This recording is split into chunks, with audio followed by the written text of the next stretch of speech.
Christian, hi, can you hear me?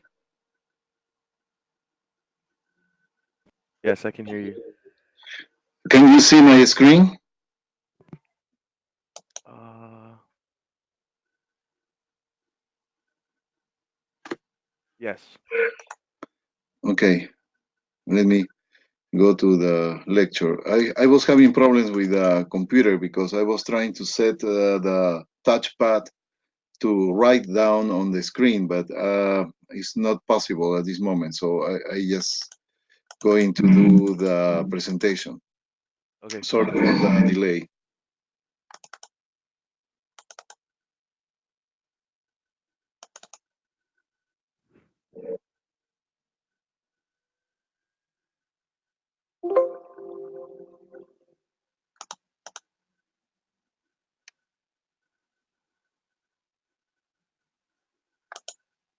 Can you see what do you see in the screen, please, Chris? Lecture 2. Okay, perfect. Thank you. All right, so I'm going to keep some microphones on some of you who are not having any background noise because it's going to be difficult for the rest to hear the presentation. Okay, thank you. Alona, hi, welcome. Can you hear me?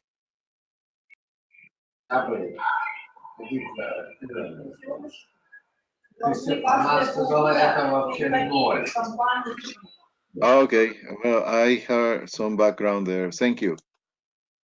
Uh, Ana Benavides, hi, how are you? Can you hear me? Good, how are you, Dr. G? Okay, dear, thank you. Arsima? Yes, Dr. G, I can hear you. Okay, perfect.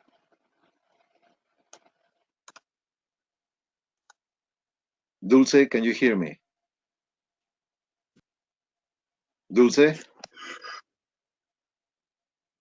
Okay, so for everyone, I want just to let you know that there is some on the right side of my screen, or you can see some. Oh, Sakia, thank you. She sent me a chat in the what we call the some questions, so you can even raise your hand.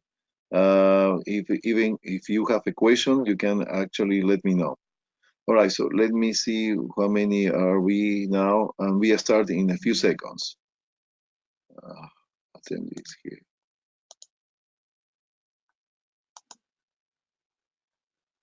All right, so Jose, can you hear? Let me see. Jose, you cannot hear me yet? Nancy, can you hear me? Nancy? Yes, I can hear you.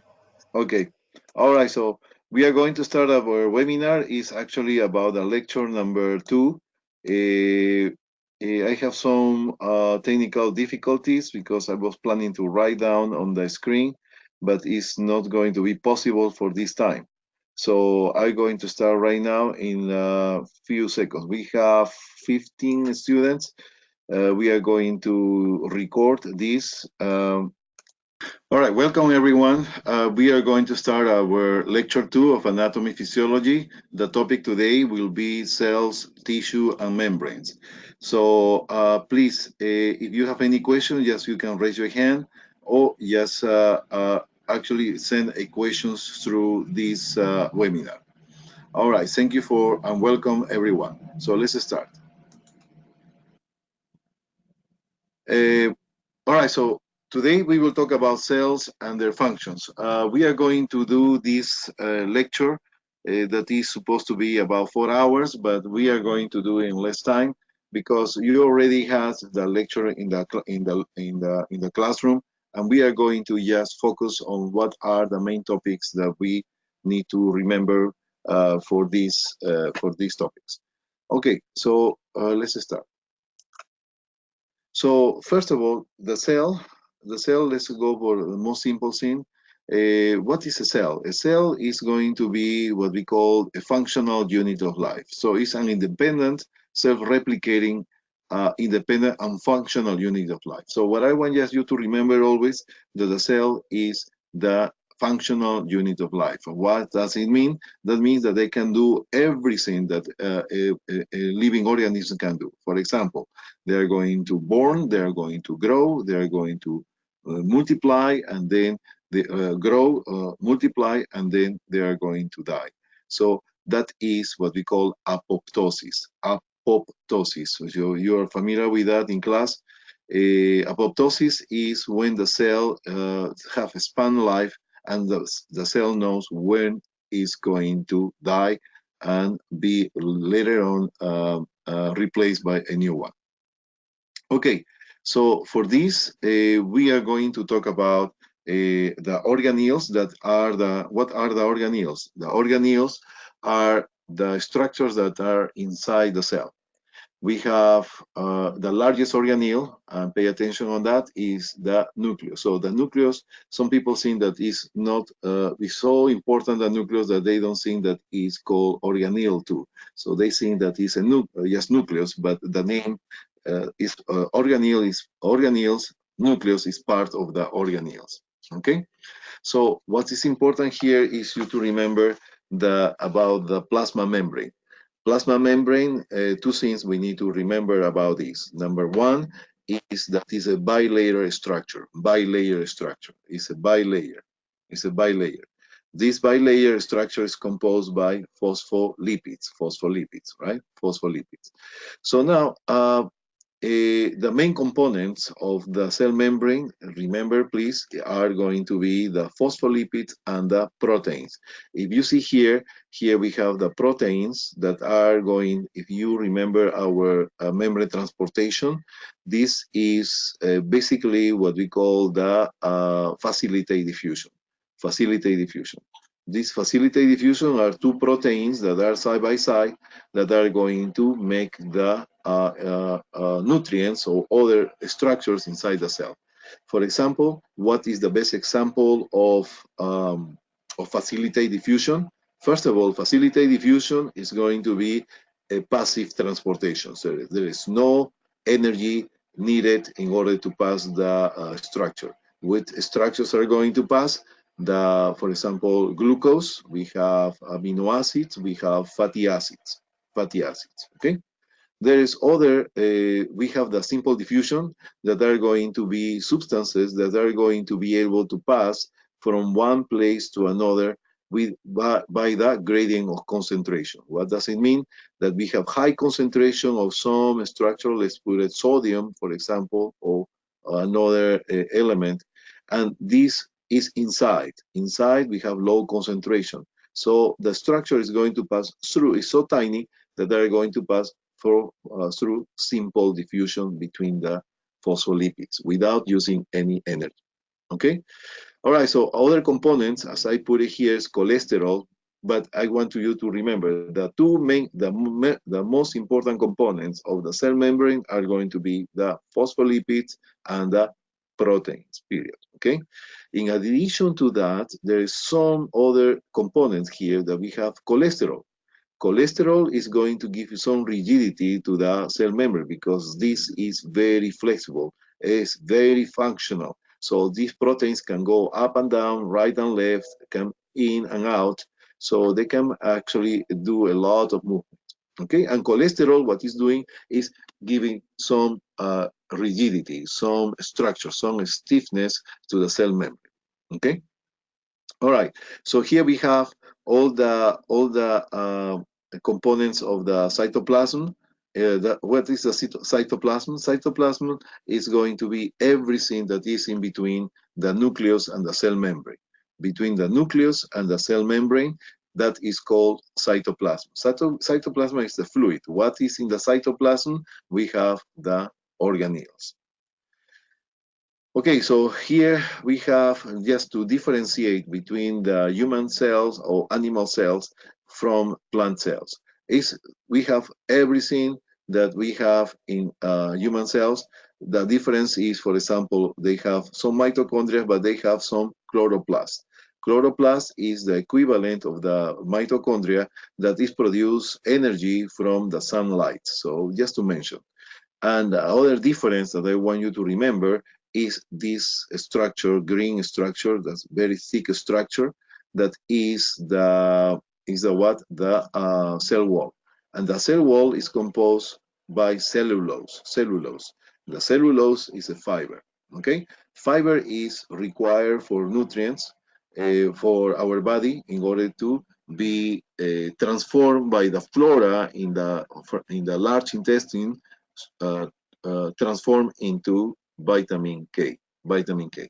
Okay, vitamin K, remember, is for coagulation. Coagulation. All right, so here we have the Golgi apparatus, and the Golgi apparatus is where we are going to find the tertiary and the quaternary proteins. That is the final stage of the protein to get functional. So that is the area, and that is the moment where the protein can decide to go out of the cell, to stay inside the cell, or to be part of the cell membrane. Okay, so here's another picture. And one thing I want to give you in addition. So please, I cannot write down in the screen, but I would like you to put some notes. I'm going to give you an extra information here. It's, for example, we have vitamins. The vitamins that I classify in soluble and fat soluble. So fat soluble vitamins. What are the fat soluble vitamins? Are the vitamin A, the vitamin D as in dog, the vitamin E as elephant, and the vitamin K, vitamin K that we just mentioned. So why I mentioned the fat soluble vitamins, fat soluble vitamins. That is the ADEK, FADEC, if you want to remember FADEC. So why is that? Because I mentioned that because this is a fatty acid, fat soluble vitamins are going to be able to pass easily, very easy through the cell membrane, through the cell membrane. Fat soluble vitamins pass through the cell membrane. Other vitamins like partially the vitamin B and the vitamin C that are not fat soluble are going to be more difficult to be able to pass through the cell membrane. Why I mention that? Why? Because, for example, vitamin C is a vitamin that mostly is because it's hydrosoluble. The vitamin C is more difficult to pass the cell membrane, so it's easily to be excreted. So that's why we need vitamin C every day, every day. Besides, the vitamin C is an antioxidant that is important to maintain the health, the cell health in healthy stage. All right, so now here we have the cytoplasm. What is the cytoplasm? Between this cell membrane around the cell, and here we have the nucleus. So what is the cytoplasm? It's everything in between these two cell membranes, between the cell membrane of the nucleus and the cell membrane of the cell. So all of this is the cytoplasm. What are these elements, like dots here? Those are the inclusions that are in the cytoplasm. Those are called the organelles. Organelles. Organelle, organelle, organelle, organelle, organelle, organelle. Where are immersed are inside or within the cytoplasm, that is fluid. Mostly the cells are going to contain 99% of the content of the cell are going to be water. So water is the major component of the inside the cell. So here we have another cartoon that we have the endoplasmatic reticulum. Endoplasmatic reticulum that is connecting directly to the nucleus. The nucleus, you remember, we have the DNA, and the DNA is going to open one of the genes when you require a protein. So when one of the genes are open because we require a protein, the RNA messenger is going to copy that recipe. When they copy that recipe, they are going to go, that is called transcription with C, transcription, and they're going to go out of the cell, and they're going to through this labyrinth that is the endoplasmatic reticulum. What they are going to find? These ribosomes, these small dots. What are doing these ribosomes? These ribosomes are going to supply all the elements that the recipe coming the RNA messenger going to ask for. So, for example, I want amino acid A. The ribosomes are coming and bring the amino acid A into the sequence of the RNA messenger. So the RNA messengers have a sequence of the information or the recipe how to create a protein. So that means a sequence of amino acids. So once the primary protein is already formed, it's going to turn into double helix, alpha beta helix, RNA messenger, that is the secondary protein that is not functional yet. Primary, secondary, and non functional. Then they're going to keep going his pathway. All the sequence of amino acids are being established already. So now what is doing the protein is to get mature, so get functional. For that, they go to the third 3D shape of the protein, and then they go to the Golgi apparatus that is not drawing here, but supposed to be around this area. And the tertiary protein then in the Golgi apparatus is going to be completed as a quaternary protein. That protein, as I mentioned in the previous minutes, they are going to decide, oh, we need a protein inside the cell, we need a protein going outside the cell. For example, outside the cell will be, for example, the albumin, the globulin. So those are actually main proteins. And or decide to stay in the to replace some proteins on the wall of in the cell membrane of the cell. Okay, so here we have the mitochondria. Mitochondria is the battery of our organism. This battery is going to produce ATPs. How many ATPs? 36 ATPs. So if you remember your previous courses, you will have here the glucose. That is the best example. It can come from fats too. The glucose is coming to pyruvic acid. Pyruvic acid is going to turn into acetyl-CoA. This pyruvic acid is still in the cytoplasm. Then the acetyl-CoA is coming from the cytoplasm and is getting inside the mitochondria.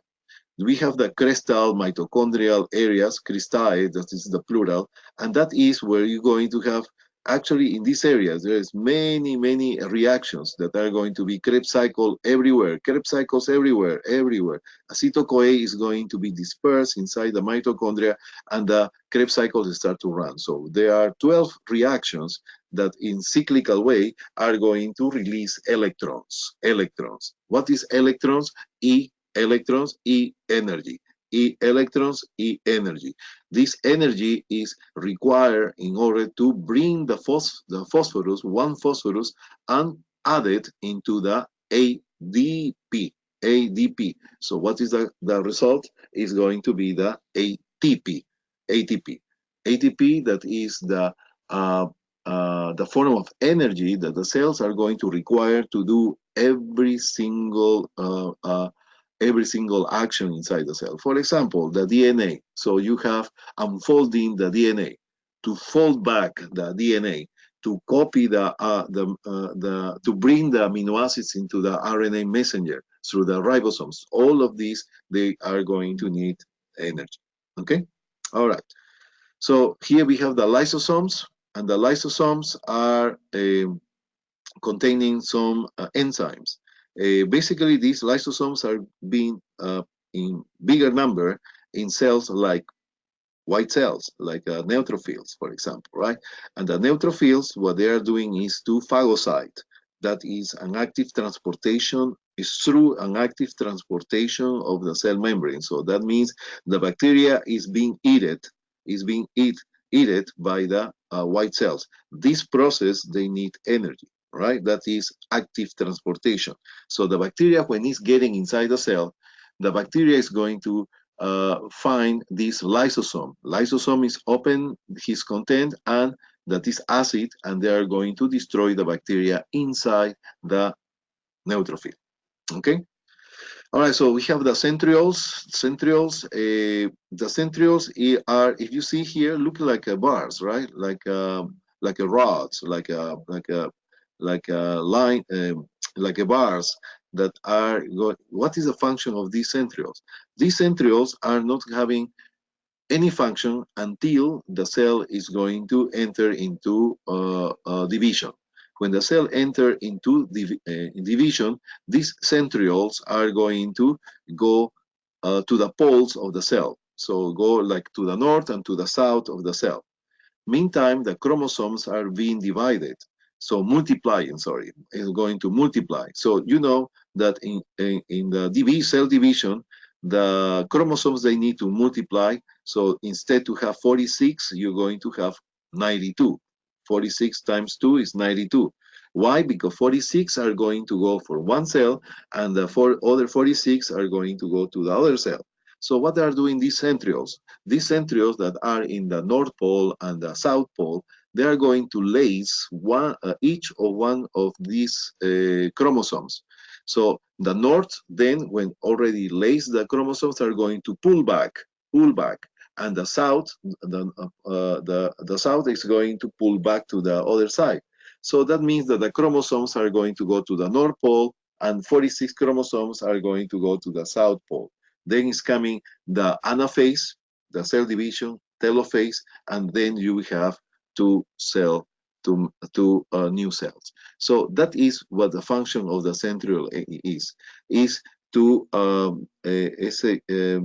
is like a transportation. It's like they are going to organize the chromosomes and pull it back into the correspondent new cell. All right, so here we have some surface organelles. So we have the cilia and the flagellum. Cilia, remember we was talking about the pseudo-stratified epithelium. Remember the pseudo-stratified epithelium? Where is located? Question, open eyes, open ears with that. Where is the pseudo-stratified epithelium? Basically, we will find these in the respiratory tract. Respiratory. These cilia are static? No, they are moving. They are going to work as a type of broom that mostly are, for example, in your nose, are in your trachea, are in your bronchi. Imagine the bacteria is getting there. This cilia is trying to take it out from the respiratory tract, right? Like a broom. And the flagellum. Flagellum is a specialized a structure that is elongation, prolongation, or uh, uh, uh, elongation or continuation of the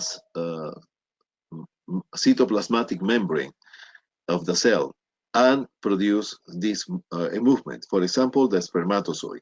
The spermatozoid, they have this locomotion through a flagellum to travel through the birth canal and reach the ovule. Okay, so the cells, one of the main functions you need to remember is the DNA. The DNA is going to produce fat? No, it's not going to produce fat. It's going to produce a glucose? No, they are not going to produce glucose. The DNA have genes who has the recipe for proteins. Proteins. Proteins. If you remember in the past, so proteins, so protein how is going to be in the big picture. Proteins just you need to remember that basically are going to be enzymes. What is an enzyme? It's a protein. And the protein is coming from the DNA. What part of the DNA? The gene. So we have this protein that is going to work as an enzyme, right? And this enzyme is actually, for example, is making the glucose that is coming from your diet in order to be transformed in pyruvic acid, for example. And then another enzyme that is a protein that is going to produce an enzyme that accelerates the reaction to produce acetyl-CoA. And all the Krebs cycles, they have several reactions, and these reactions need enzymes. These enzymes, what are those? Are proteins. And where are coming these proteins? From the gene of the DNA. Okay, so protein synthesis is a very important, is actually something that you always need to remember. All right, so the DNA, if you see here, the DNA, for example, I will say from here to here is a gene. These are the bases of the stairs. Imagine it's like spiral stairs. These are the base where you put your foot here to go up the stairs.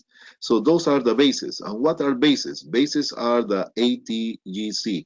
ATGC. So what is it? This is T, this is going to be A. If this is, for example, G, that is going to be C. If this is going to be T, that is going to be A. So always complementary, right? So AT and T, remember AT and T, just to remember AT and T, and G and C. G is similar to C. So always when you have G, the other is C. If you have C, the other is going to be G, all right? And this is have a sequence, have a codification, have a code. This code or sequence is representing which amino acid is going to be generated by the RNA messenger. So the gene is a protein that we want. A protein is a sequence of proteins, right? So the DNA knows that. So they are going to open the portion of the DNA who contain that recipe, that specific recipe. So they are going to copy the recipe, and then that is the transcription, correct? And then they go out of the cell, and they are going to be do the translation where the RNA messenger with the ribosomes are going to put the sequence of the amino acids. So each sequence of bases, of 3 bases that represent, for example, 1 amino acid. Another sequence of three bases that is being copied by the RNA messenger represents another amino acid. So amino acid after amino acid, they are going to be doing creating the protein that they go out of the nucleus, they go to the rough endoplasmatic reticulum, they go to the smooth endoplasmatic reticulum, go to the Golgi apparatus, and we have at the end a quaternary protein that is totally functional. Just remember, what does it mean, a protein that is functional? A protein, just think about a door, the door of your house, the door of your house. The door of your house is a protein. A protein. What is the function of your door? Is to open the door and make you go inside the house, right? So if you don't have the key, you cannot get into the house. So the key is the shape, is the door have a keyhole, right? And that have a shape, a specific shape for a specific key, your key to enter into your house. So this door will not open. That is a function of the door to be open in this case. If you don't, and that is what we call the tertiary and quaternary protein. So that's why the shape of the protein, the shape of the keyhole where you're going to put a key to enter to the house, that is going to be activating the door to open. So the same thing happened with the cells and the proteins. Okay, so transcription and translation. So we already talked about that. Transcription is first, translation is second. Transcription is first, translation is second. Very easy to remember. Transcription is going to happen inside the nucleus. That is, the RNA is going to copy the open portion of the DNA to copy the gene, that specific gene. And then this is coming out of the nucleus and go into the cytoplasma, means in the endoplasmatic reticulum, and that produce that translation. C is first in the alphabet, and L is second. CL, transcription, translation. Okay, translation happening in the cytoplasm. All right, so that is what I was meaning here. So we have, for example, this is the normal configuration of the DNA, but here's the protein that we want. See the sequence? So this is the RNA messenger who is going to copy the recipe. What is the recipe? Recipe is like is being codified. The code, where are these codes is in the DNA, in the gene. Okay, so I think we talk about that. So here we have, for example, the ACGCGT, just to practice, so you can do the rest. So what is the complement for this A? Is T. Remember AT and T. CG. G is going to be C. C is going to be G. G is going to be C, T is going to be A, and etc. Okay. All right. So if you have the DNA read CGAT, what's going to be the complementary bases are going to be G, C, T, and A. G, C, T, and A. So the answer is going to be C. All right, so cell division, we are going to talk about meiosis and mitosis. So just to refresh you, where is happening mitosis? Mitosis happen all over your body, all over your body.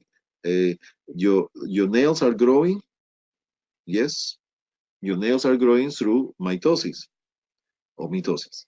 Your hair is growing, yes, your hair is growing. So it's going to be mitosis, right? You change the skin is slough off, right? Slough off. So that is going to be mitosis. For example, another thing, menstrual cycle. So there is the portion of the inner portion of the uterus is slough off. So they need to regenerate. How is that going to regenerate? Through mitosis. If you cut your finger, your skin, or any part, or broken bone, or whatever is happening in your organs, or internal organs, or bones, muscles, and skin, those are going to be regenerate through mitosis, or mitosis. Meiosis is going to happen in where? In the ovaries and the testicles. Meiosis, for example, we have the ovules, the oogonia, that is the, like, let's call this like stem cells of the ovules. They are going to divide through meiosis to produce what? Ovum. We have the seminiferous tubules. Seminiferous tubules, that is in the testicle, where what we find there are the spermatozoids, and the spermatozoids are going to be start with the spermatogonia, that is the mother cell of the spermatozoids, and they're going to divide through meiosis to produce four haploid spermatozoids. Okay, so in conclusion, meiosis only just sex cells. Mitosis, somatic cells. What means somatic? Somatic means body, the body, your body. Okay. All right, so just to refresh you here about the phases of the mitosis, the prophase is where they're going to disappear. The prophase is disappearing what? Disappear the nuclear membrane. So when is this happening? When the cell is going to divide, right? When the cell is going to divide.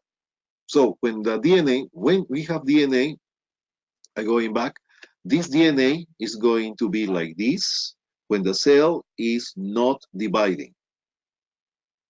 But then you cut it in pieces, and they are going to form the chromosomes, right? And that DNA is going to be called now chromosomes. Chromosomes. So chromosomes are going to happen when the cells are going to get divided. And that is mostly happening in the prophase. So the nuclear membrane are disappearing.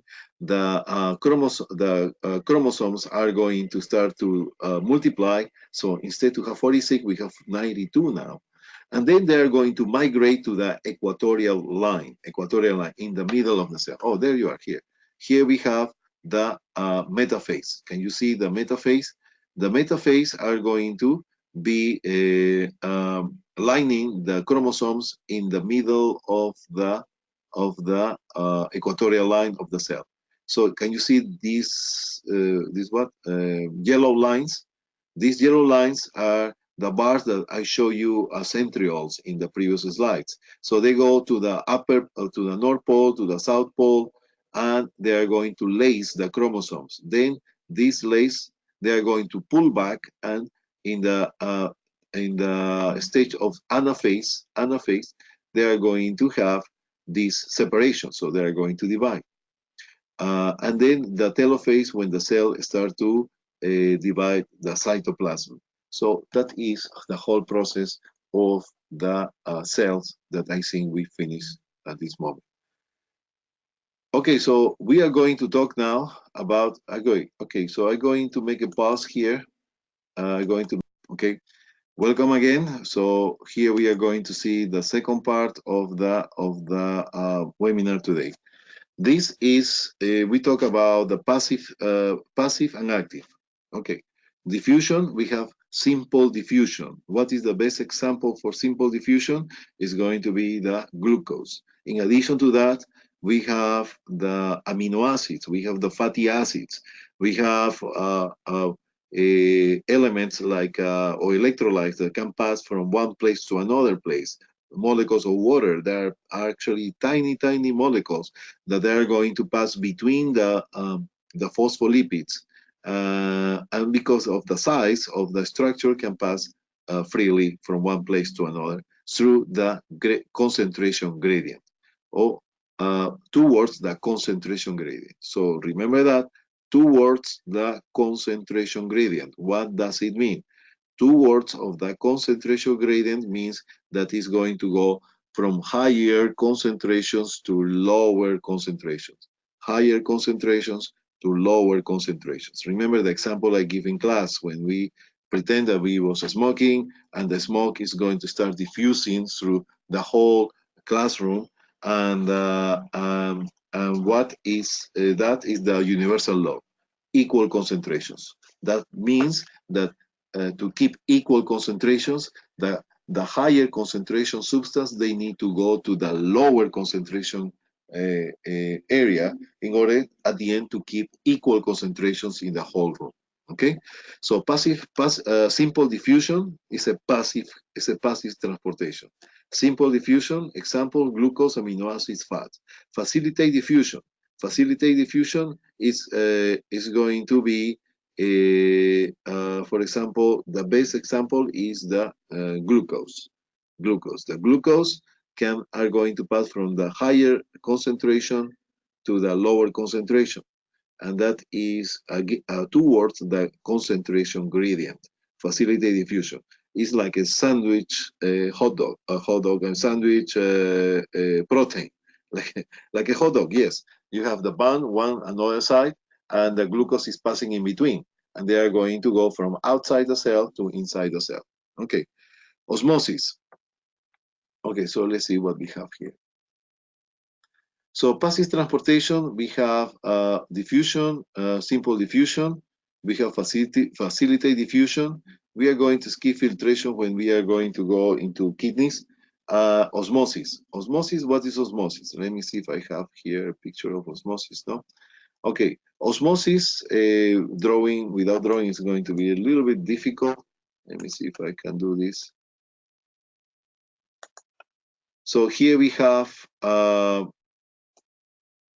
here the semi-permeable membrane. So I cannot semi-permeable membrane. I'm drawing with my mouse because my pencil, digital pencil is gone. So it's going to be difficult to draw to write down, but I can draw something. So here we have the this is inside, in, and this is out of the cell. This is a cell. This is the semi-permeable membrane, semi-permeable membrane. So here we have 1, 2, 3, 4, 5, 6, and we have 1 and 2, for example, right? And what happened here, we have high concentration, low concentration. So that means that supposed to be these molecules passing to from inside to outside, right? To have equal concentrations. But it cannot happen. Why? Because these molecules are too big in order to pass the cell membrane. If they cannot pass the cell membrane, there is another option in order to keep equal concentrations in and out. So in this case, what happened is water, or mostly water, sorry for the two, water, okay. Water is coming into the cell. Why? Because they are going to try to dilute it. They're going to dilute it inside the cell, okay? For this, for example, this is when everything, we was talking about the hypotonic, sorry, hypotonic, this is going to be, when, what is hypotonic? Hypotonic, I didn't know I can write with the mouse. Hypotonic is this area. All this area is hypotonic. Is outside. Why is hypotonic? Because the concentration are lower than inside the cell. If you have hypertonic, uh, hyper, hypertonic, you have here 1, 2, 3, 4, 5, 6, and you have, for example, 1 and 2. This is inside, and this is outside, out of the cell. So this is the semi-permeable membrane. So these molecules are big, they cannot pass. So in this case, because you have high concentration here, the water is the one who is trying to get here in order to dilute it outside. So that is the why it's called hypertonic, because outside. So remember, everything you need to start with the outside of the cell. The outside of the cell has more molecules. Yeah, that is hypertonic compared to whom? To the compared to the inside of the cell. Here in the first case, we have few molecules here outside compared to inside. That means you have lower concentration here and you have higher concentration here. In this case, the molecules again cannot pass because it's a semi-permeable membrane. So what we are trying to do, the body is trying to have equal concentrations. If these molecules cannot pass from one side to another side, we are trying to dilute the area of higher concentration. So always we are going to dilute the trying to go dilute the higher concentration. So this is outside, lower concentration, that is hypotonic. Outside of the cell, that is higher concentration, that is hypertonic. And now, if you have equal number of 1, 2, 3, 4, 5, 6, oh wait, 4, 1, 2, 3, 4, 4 inside, 4 outside, that means isotonic, isotonic, isotonic, isotonic, isotonic. So when it's hypotonic, water enter in. When it's hypotonic, that means it's lower concentration outside, but the molecules cannot pass. So what is, if this is lower concentration outside, that means that I'm saying that inside is higher concentration. So that's why water start to try to get in, and that is what I call the, I don't know if you can, the hippopotamus. So that is, the cell is going to get swollen, and what happened? The cell blow up, are going to blow up. Okay. All right. So active transportation. In active transportation, we are going to see that we have the we are going to you need to remember the phagocytosis. Phagocytosis. Phagocytosis is active transportation. Active transportation. So that means that it's going to use energy, ATPs. Okay? So the phagocytosis is going to be classified in, divided in different things. Endocytosis is called when you have the cell is going to eat something solid. And pinocytosis is when they have fluid inside or outside. Okay?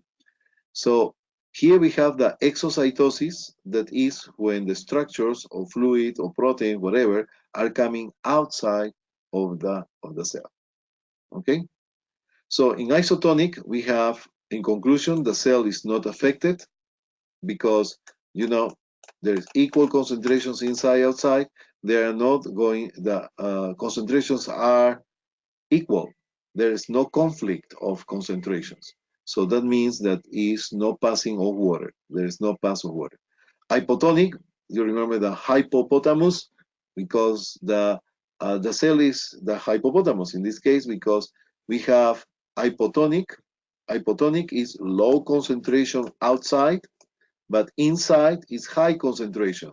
So always we trying to dilute the higher concentration, and that makes swelling of the cell and produce the blow up of the cell.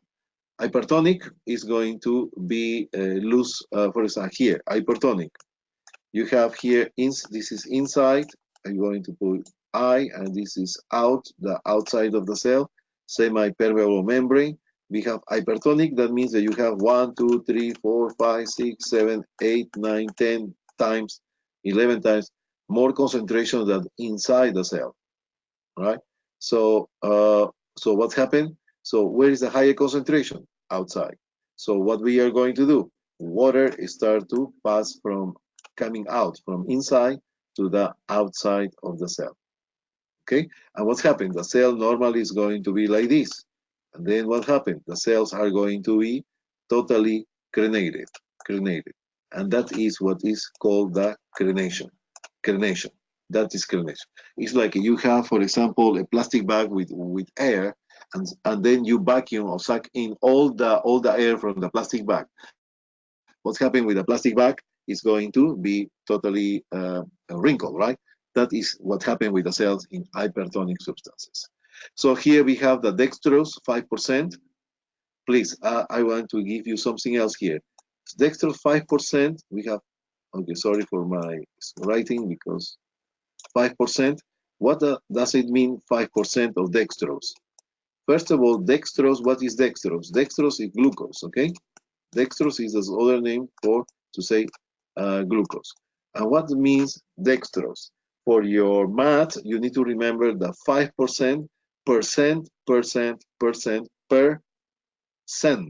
So that means 100.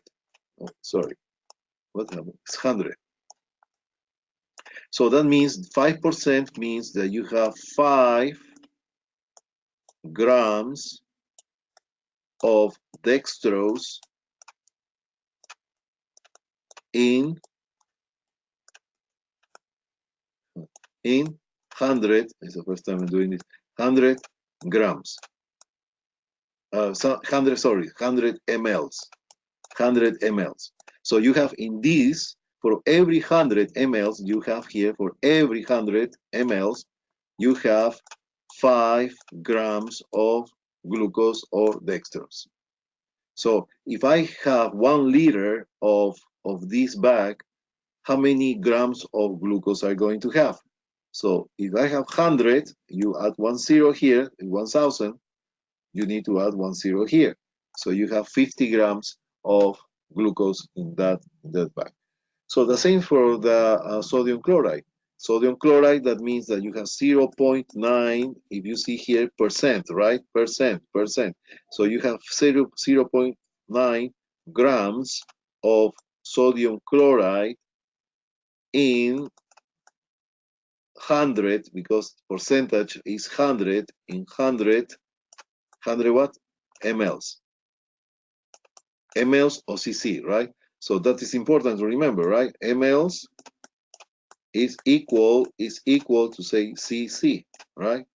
Okay, so now if you have 0.9 grams in 100 mLs of sodium chloride, how many are going to have in 1 liter? You put here 1 zero here and multiply this by 10, 0.9 by 9, 0.9 by 10 times 10 is going to be 9. So how many grams of sodium chloride I have in 1 liter? I'm going to have 9 grams. 9 grams, okay? 9 grams. Okay, so here we have the simple diffusion that we explained in classroom already. Here we have the venous return. Venous return are all the blood is coming towards the IVC. And you know the IVC is deoxygenated blood. So there is no oxygen, or there's low levels of concentration of oxygen. So that's why it's called blue here. When you breathe in, this is the alveolus, this is the capillary that is surrounding each alveolus. This, when you breathe in, you have a lot of oxygen, but a little bit of carbon dioxide. When you breathe in, are you breathing carbon dioxide? No, you're breathing oxygen, basically. In the air is 21% of it's going to be oxygen. But when you breathe in, you're not going to inhale carbon dioxide. Basically, it's oxygen. So when you have a deep breathing, you have low concentration of carbon dioxide, little bit of concentration of carbon dioxide, but the blood is coming with high concentration of carbon dioxide. So high concentration the blood is coming in relation with the alveolus, the high concentration is going to make pass from the higher to the lower concentration through simple diffusion. Simple diffusion, right? So, and the carbon dioxide is in the exhalation, that is the next step of inhalation. You're going to breathe out all the carbon dioxide. In addition to here, so remember when the blood is coming back from the IVC going to the lungs, they are going to have a little bit of concentration of oxygen, a little bit. Can you see? A little bit, it's blue. But when you inhale, you have a lot of oxygen here inside in the lung. So in this case, the oxygen is going to pass from higher concentration to lower concentration. And they are going to get, it's what we call the gas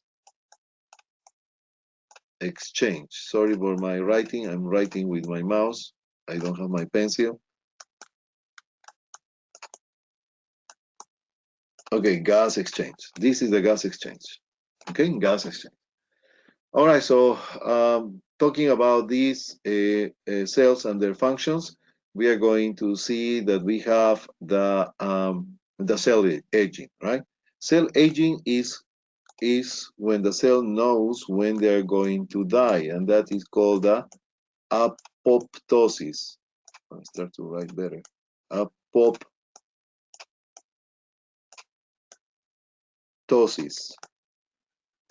This is an S, okay? Apoptosis.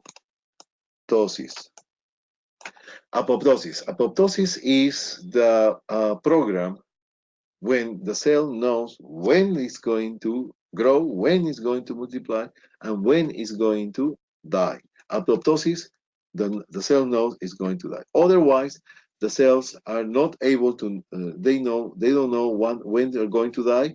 They're going to still reproducing, right? And that's what happened with cancer cells. Just to make a summary, just not to go and talk about DNA and all that stuff. Just remember that the cells, they forgot for some reason to stop the cell division. And when the cells are going to have cell division, the cell divisions are happening when you need to repair, to replace cells having injury, or for example, they need to grow. Kids, children, they need to have more cells, right? So the cells are going to reproduce, and they are going to have a time to die. So if the cell is going to live for a long time because they don't know when to are going to need to die, they are going to still reproducing, and more cells are going to reproduce, and more cells without stop. That is what we see in cancer cells. Cancer cells. All right, so cancer risk factors, we have hereditary chemicals, we call benzene, that is mostly, why do you think mostly people take water from bottles? Why? Because in the water, we don't know really what is coming in, right? So if somebody take benzene, for example, that is actually used to dissolve things, substances, they can produce cancer in the long run. Chemicals like, for example, like asbestos that are mostly in the tar and the no, asbestos, for example, we have here in the ceiling. This dust that is coming like a pop is called popcorn ceilings, that was commonly seen in houses building on the 70s. Yes, I guess 70s. They find out that they have this asbestos. That if you breathe, that dust is going to get into your lungs, and this dust will not be dissolved. It's not like putting a dust on the water and dissolve and disappear. No, this dust asbestos is going to stay in your lungs, and they are going to produce an inflammatory process, pushing the cells to reproduce. Inflammatory process means destruction of the cells, so the cells start to reproduce all the time, and it's permanent. So there is a moment that the cells have a mutation on one of the genes, and the cells forgot to stop multiplying. So that is going to produce a mass, a tumor, and that is, for example, cancer. Ionizing radiation, give me one example.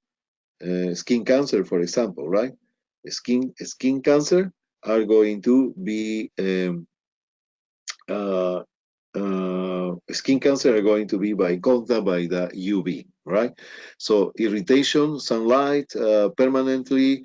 Obvious people with fair skin mostly are most in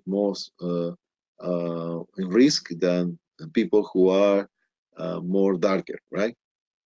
All right, so we have diet, viruses. Viruses, for example, I can give you one example, is the HPV. HPV. What is the HPV? Is the human papilloma virus. The human papilloma virus. By the way, this HPV is basically asymptomatic. So that means there is no, most of the time, 95% of males do not show these signs and symptoms, even though they carry this virus. But women are going to be similar asymptomatic, but the problem is that HPV is transmitted by sexual transmission. So what happened? The HPV is going to stay on the cervix, in the neck of the uterus in female. And what happened? Chronic inflammation, chronic inflammation, chronic inflammation, or destruction of the tissue. They are going to be replaced and replaced and replaced. They don't know when to stop anymore because they have a mutation, and that is going to produce cervical cancer. So in about 10 years, 15 years after being acquiring the HPV, they are going to most likely develop cervical cancer. That is a virus, right? A virus. Okay, so I'm going to make a small stop now here. Stop recording, and I want to know. Welcome again. So we are going to continue our presentation of webinar, and this is the time to talk about tissues. How many tissues we have? We have 4 tissues: epithelial tissue, connective tissue, muscular tissue, and nervous tissue. Okay. All right. So from this, first of all, you need to remember that we have 4. Let me see if I can put. Oh yeah. So we have here epithelial, connective, and muscle and nervous tissue. Okay, epithelial, I just want you to remember one of the, we are going to use a lot in all our lectures later on, is the pseudo. Why am I writing like twist? Stratify. My God. Okay, this way. Kind of strange. Stratify. Pseudo-stratified. Pseudo-stratified epithelium that is in the respiratory tract. Connective tissue, we are going to see the classification of connective tissue. What is doing epithelial tissue is covering outer and inner linings, covering epithelium. Don't forget the glands. The glands are epithelium too. Connective tissue, what they are doing is connecting. Muscles, we have 510 muscles, and these muscles, what they are doing is going to be part of the locomotion. Okay, a respiratory system too, right? So part of the diaphragm, intercostal muscles are going to get different functions. Okay, functions, not think about the muscles only those, but muscles, for example, the urinary bladder muscle, the wall of the urinary have a muscle, right? The heart is a muscle. Okay, nervous system or nervous tissues are going to be all what is the spinal cord, is going to be the brain, is going to be the diencephalon, hypothalamus. So all these guys are going to be nervous tissue composed by nerve cells. All right, so if you see here, we have different types of epithelium.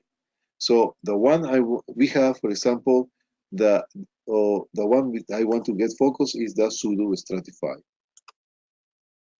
Can you see the cilia here on the top? All right, this is the cilia. The cilia, those are the hair of the cells, let's put it that way, that are moving. And these cilia, properly called cilia, are going to, when the bacteria get in here, the bacteria is going to be rejected. It's going to be moving out of the respiratory system because this cilia is going to work as a broom.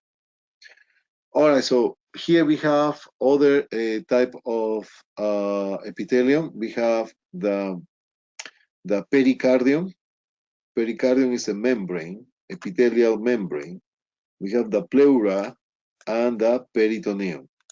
The pleura is around the lungs. Can you see the pleura? And I want you to remember this for open eyes, open ears, please, okay? The pleura, if you see this white, is covering the lung. And this a double layer membrane. It's a double layer. It's like you have one plastic bag and then you put another plastic bag on that covering the previous one. So we have two plastic bag covering, and the one plastic bag that is close to the lung is going to be called the visceral pleura.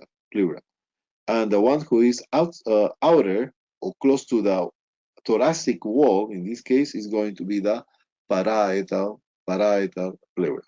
In between these two pleuras, the parietal and the visceral pleural layer, sorry, because it's one pleura only here, one pleura. The pleura is composed by visceral layer and the parietal layer, okay? And in between these two layers of the pleura, we have fluid. This fluid is about 30 cc, 30 cc fluid. What is going to decrease the friction? Friction. Now we have, again here, the heart. The heart is the same thing. The heart is one plastic bag, another plastic bag. That is the pericardial membrane, pericardium. And that is in between. We have the layer close to the heart is the visceral layer of the pericardium, and the other layer that is outer from the previous one is going to be called the parietal layer. In between the parietal and the visceral layer, again, we will have 30 cc of fluid that is going to decrease the friction of the movement of the heart with the surrounding tissues or structures. So we have the peritoneum. Peritoneum is the what is the membrane that is covering the wall of the abdominal cavity. The peritoneum, as well as the pleura, as well as the pericardium, are going to have double layer membrane. So that means parietal layer and the visceral layer. In between, they have about 30 to 50 ml to decrease the friction of the internal organ. For example, peristalsis, right? Peristalsis of the intestines, that is, all the intestines are going to be covered by peritoneum too. Not only the walls of the abdominal cavity, but the to the intestines. All right. So here we have the goblet cells. Just remember the goblet cells, very important. Open eyes, open ears, goblet cells. Goblet cells are going to be some of these cells are going to be huge nucleus. It's a modified cell. It's going to be for a modified cell. And this modified cell produce mucus. These mucus are going to cover the pseudostratified epithelium. So this is a defense against bacteria, because the bacteria is coming, and the bacteria is going to find a swamp,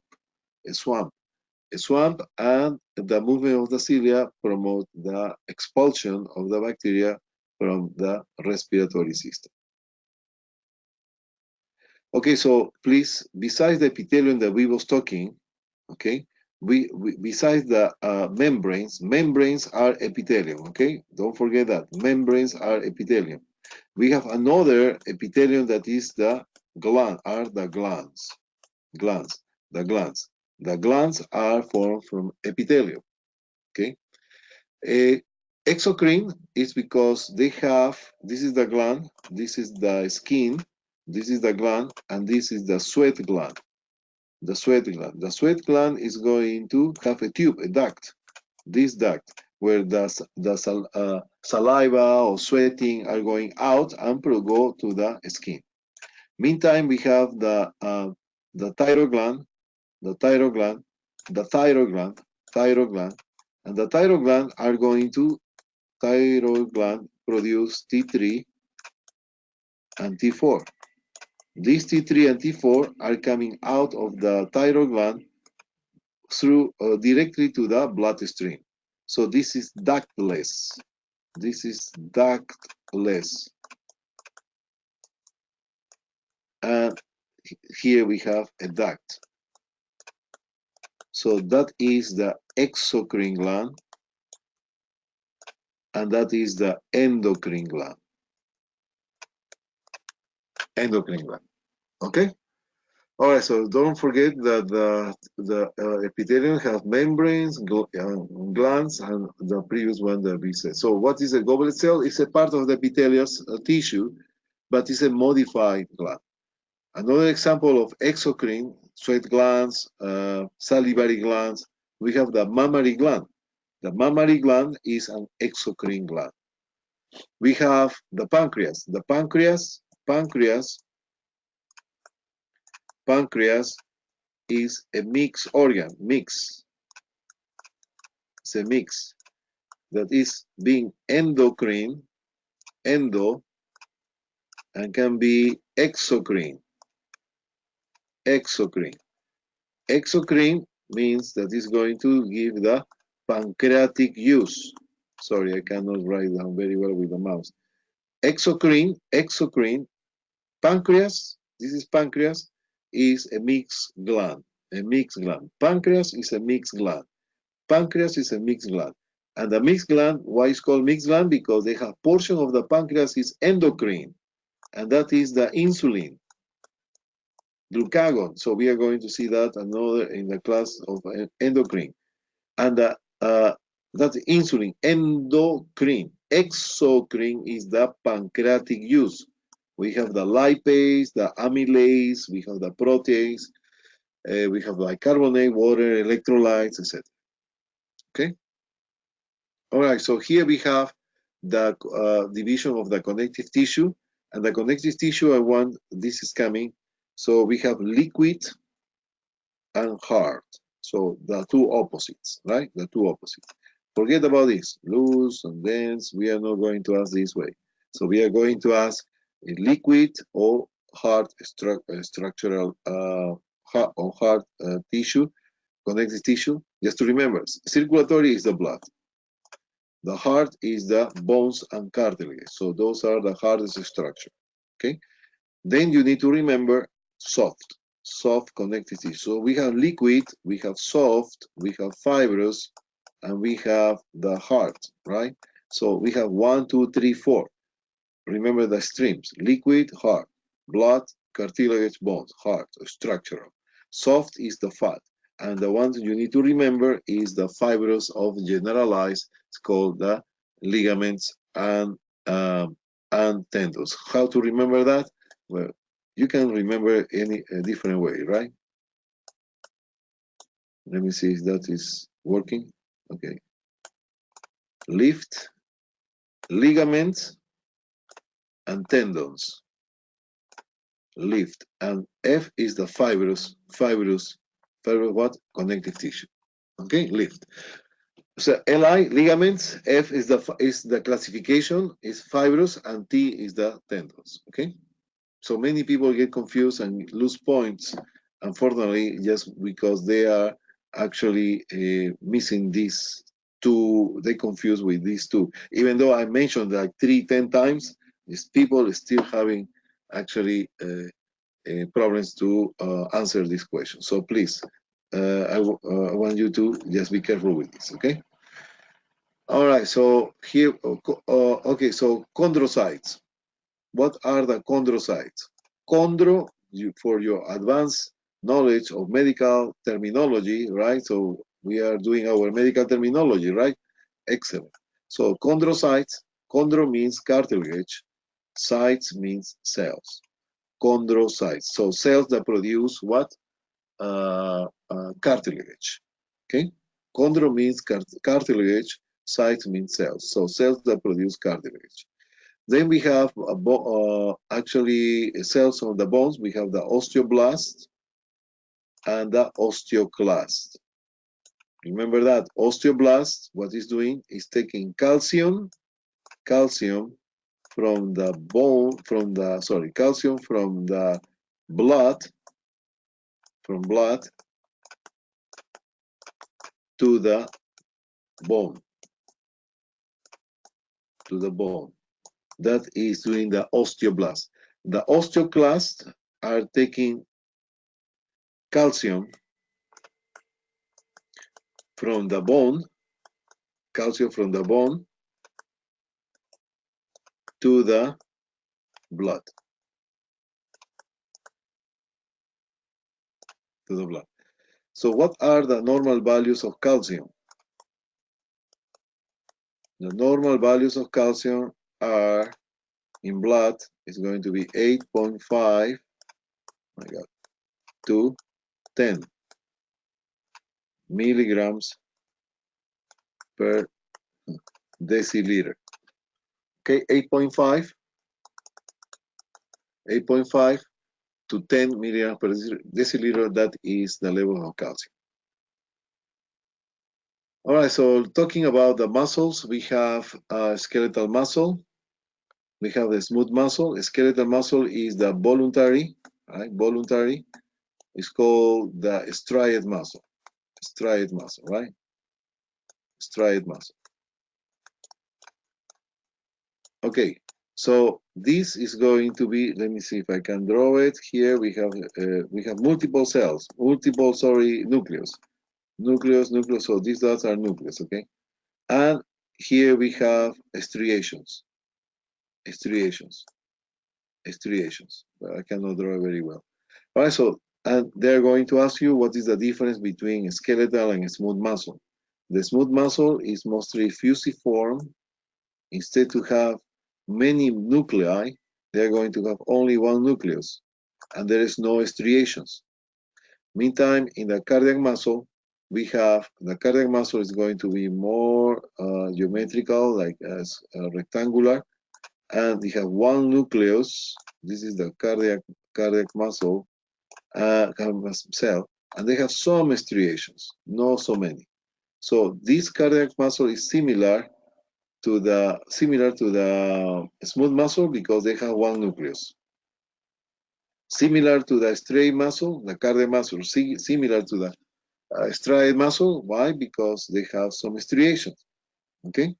The difference between the cardiac muscle and the rest is that they have this thickening on the apical portions of the cell that is called the intercalate discs. Intercalated discs.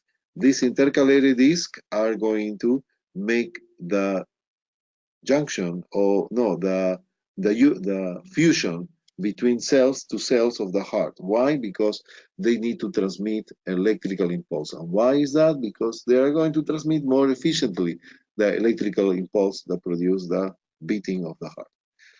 All right, so just to finish here, we have the neurons, they have the neuroglia and the Schwann cells.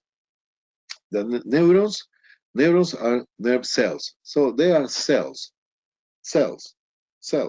with the nucleus, with the cytoplasm, with the organelles, everything as a cell.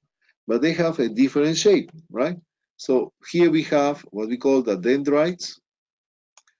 So now when we study, the dendrites are going to multiply. So that is actually what is going to multiply. How many of these dendrites we have per every single cell? About 10,000. 10,000. But when you study, these dendrites are going to multiply and probably are going to turn into 100,000. So more than 10,000. So very a lot of dendrites when we study. They're taking about 3 days in order to be organized. Okay, so this is the dendrites. This is the main portion of the cell, of the nerve cell, that is the soma or body. Soma or body. Just remember, nerve cell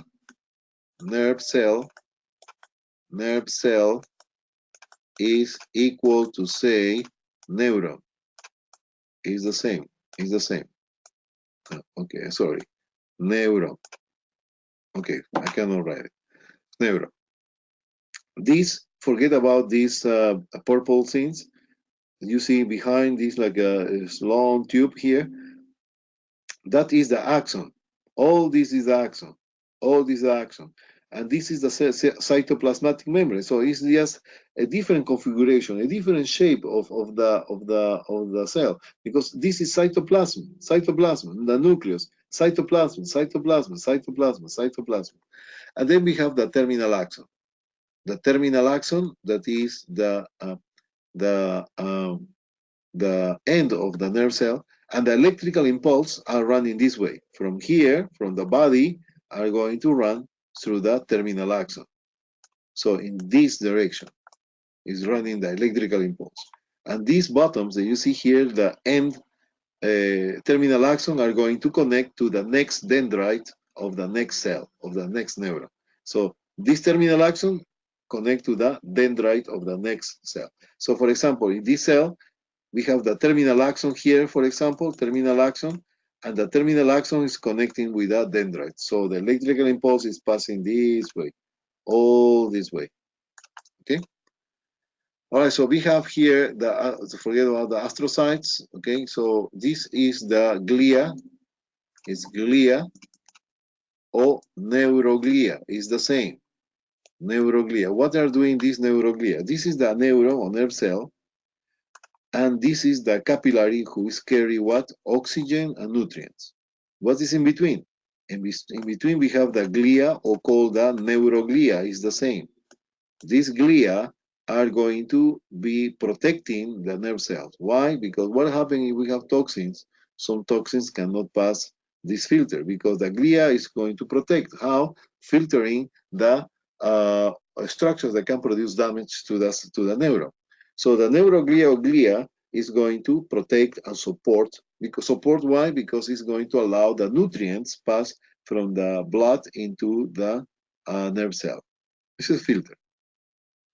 Okay, we have the other last thing is the Schwann cells. The Schwann cells are going to be these purple. This is one Schwann cell, another Schwann cell, another Schwann cell, another Schwann cell, another Schwann cell. This is the nucleus of the Schwann cell, nucleus, nucleus, nucleus, nucleus here, and they are going to have this configuration. This is the axon, this is the Schwann cells, and they are going to go all around the axon. So one here, here, here, here, here. So what is doing this? Inside here inside the Schwann cells, we have the myelin, myelin, myelin, myelin. That is fat. It's a type of fat. And what is doing is, what is the function of this axon with the Schwann cells, is to make faster the electrical impulse. So the electrical impulse are going to have this jumping is called the saltatory, like a jumping pathway, and it's going to be very fast, very fast. So what is the purpose of this? Is to give the electrical impulse faster. So otherwise you will be slow, right? So electrical impulses are going to increase the speed of that electrical transmission. Okay. All right. So for this, we are going to stop the recording. Thank you for your attendance.